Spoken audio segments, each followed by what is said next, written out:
तो आपको पता है कि चेंज इज इनएविटेबल, चेंज तो है, the only constant thing in the world is change. So much, Mr. Yasir. That was very enlightening and informative session. And I hope campaign चल रहा है पूरे जे.एंड.के स्टेट में, इनफैक्ट थ्रू आउट इंडिया चल रहा है एज पर द एमएचए की directions कि जो नए क्रिमिनल लॉज इंप्लीमेंट किए गए हैं 1 जुलाई 2024 से, उनके बारे में लोगों को, हर किसी सेक्शन ऑफ सोसाइटी को, across cross sections of society, उनको अवेयर किया जाए कि what is new in this and what are the the citizen centric provisions and the victim centric provisions in this, and what all we can do in these new laws. अस्सलाम वालेकुम वरहमतुल्लाहि वबरकातुहू। आप देख रहे हैं द वॉइस ऑफ कश्मीर। इस वक्त हम मौजूद हैं ब्रॉडवे एजुकेशन हब के पास, जहां पे आपको बता दूं कि आज पुलिस स्टेशन कोठीबाग की जानिब से एक लोक दरबार कम अवेयरनेस प्रोग्राम जो है वो यहाँ पर मुनक्किद किया गया, जहां पर बच्चों को काफी सारे न्यू क्रिमिनल लॉज के बारे में बताया गया। और यहाँ पर आपको बता दूं कि यहाँ पर SDPO कोठीबाग भी यहाँ पर मौजूद थे, DSP की मैं बात करूँ तो वो भी यहाँ पर मौजूद थे, और ऐसे जो कोठीबाग की सरबराही में जो है ये यहाँ पर ये प्रोग्राम मुनक्किद हुआ, जहाँ पर बच्चों को ये कहा गया कि न्यू क्रिमिनल लॉज के बारे में उनको बताया गया, और उनसे ये भी कहा गया कि ये क्रिमिनल लॉज जो है ये हमें कहाँ पे जो है यूज होते हैं। इसका जो अप्रोच है that's entirely different than the erstwhile criminal laws, क्योंकि ये विक्टिम सेंट्रिक है, ये सिटीजन सेंट्रिक है, ये आपका सीनियर सिटीजन सेंट्रिक है। तो इसमें बड़े सारे प्रोविजंस आपको मिलेंगे कि जिसमें विक्टिम्स के लिए बहुत ख्याल रखा गया, relief, rehabilitation, distribution of compensation, बड़ा सारा। और खास करके जो वुमेन फोक और गर्ल्स हमारी, उनके लिए एक चैप्टर ही अलग है इसमें, उनके ऑफेंसेस के रिलेटेड। तो उसमें एक ट्रांसपेरेंसी का भी एक एस्पेक्ट डाला गया है कि इन्वेस्टिगेशन ट्रांसपेरेंटली हो और टाइम बाउंड हो, टाइमलाइन सेट की गई है खासकर उस सेक्शन में।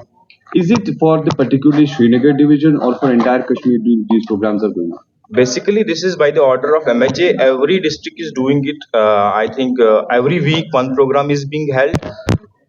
Some programs are very big, which the participation is huge, and some programs are small, where participation is not so. But this is being done in every subdivision once a week. How do you the response you feel, particularly from the students end? Students have been responded. We have done 3 programs. All the 3 programs we have done in the colleges and schools only. One in SP College, one in B.Ed College, or sorry, College of Education, and one in this Broadway Education Hub. So students are enthusiastic and excited about knowing and making themselves aware about the new criminal laws. You believe that this will be the future chapter for the young generation as well as for the subjects are concerned? Definitely. As you know, the law has been always the favorite of one of the favorite subjects of students, and with immense changes in these 3 criminal laws, this will be very exciting and a good career for students. Thank you, sir. Thank you very much. देखिए, इन नए laws में जो हमारे emergent nature के crimes है, जिसमें terrorism भी एक क्राइम है, जिसमें साइबर फ्रॉड्स का भी एक क्राइम है, जिसमें ऑर्गेनाइज्ड क्रिमिनल जो है उनके रिलेटेड भी प्रोविजंस डाल दिए गए हैं।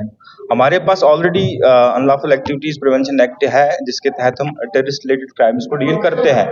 बट ये भी एक इम्पॉर्टेंट चीज़ है कि इसमें भी एक टेररिस्ट एक्ट जो है उसका भी प्रोविजन, एक ऑफेंस डाल दिया गया है। तो this law can also be applied in terrorist related offences. Related और जो ऑफेंसेस होते हैं उनको जो हमारी एनफोर्समेंट है, लॉ एनफोर्समेंट एजेंसीज है, उनको एक स्पेशल एक्ट के तहत ही उनको डील करते हैं, जिसको हम NDPS एक्ट कहते हैं। ठीक है, बट जो प्रोसीजर BNSS में दिया गया है, तो इसमें काफी सारी जो अटैचमेंट प्रॉपर्टी तो होती थी NDPS में, इसमें BNSS में और BNS में जो है बाकी जो क्राइम्स है जिनकी 7 साल से ऊपर की सजा हो, उनकी प्रॉपर्टी भी हम अटैच करवा सकते हैं और उनको डिस्ट्रीब्यूट हम अपने विक्टिम्स में भी डिस्ट्रीब्यूट करवा सकते हैं। तो बट NDPS के लिए तो अलग से ही एक्ट है, उसी के तहत हम इस पे काम करते हैं।